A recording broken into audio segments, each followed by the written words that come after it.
যুক্তরাজ্যের মাটিতে প্রথমবারের মতো নেতাকর্মীদের সরাসরি ভোটে পশ্চিম লন্ডনের হেইজ অ্যান্ড সাউথহাও বিএনপি কমিটি নির্বাচনে সাধারণ সম্পাদক পদে সজীব চৌধুরী বিপুল ভোটে নির্বাচিত হয়েছেন। যুক্তরাজ্য পশ্চিম লন্ডনের হেইজ অ্যান্ড সাউথহাও নেতৃত্বের মুকুট পেয়েছেন দুই জনপ্রিয় ও পরীক্ষিত কমিউনিটি ব্যক্তিত্ব।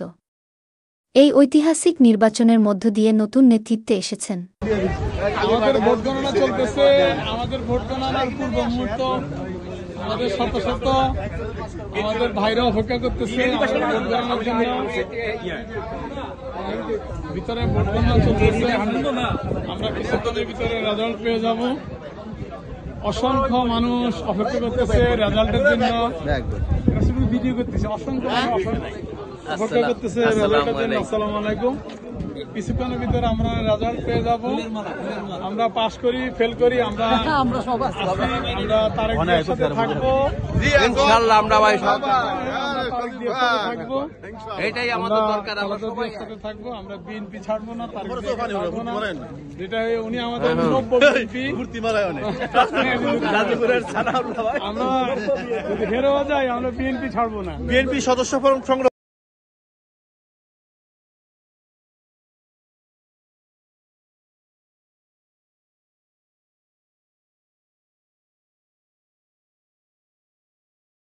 বিসমিল্লাহির রহমানির রহিম। যুক্তরাজ্য ওয়েস্ট লন্ডন হেইজ এবং সাউথহাও শাখা বিএনপির কমিটির নির্বাচন অনুষ্ঠিত হয়ে গেল। এই সর্বপ্রথম যুক্তরাজ্য লন্ডনে জনগণের প্রত্যক্ষ ভোটে বিএনপির নির্বাচন অনুষ্ঠিত হলো। আমি যুক্তরাজ্য বিএনপির ওয়েস্ট লন্ডন জেনারেল সেক্রেটারি পদে জনগণের ভোটে আমি নিযুক্ত হয়েছি। আমরা মালিক ভাইয়ের সাথে, যুক্তরাজ্যের প্রেসিডেন্ট মালিক ভাইয়ের সাথে আমরা একসাথে হয়ে কাজ করব এবং তারেক জিয়ার হাতকে শক্তিশালী করব। এবং ফ্যাসিস্ট হাসিনা গত 17টা বছর দেশকে কারারুদ্ধ করে রেখেছিল। আজ হাসিনা মুক্ত বাংলাদেশ। আজ আমরা বাংলাদেশকে তারেক জিয়ার সাথে কাজ করে সামনের দিকে এগিয়ে নিয়ে যাব। এই প্রত্যাশা। সবাইকে ধন্যবাদ।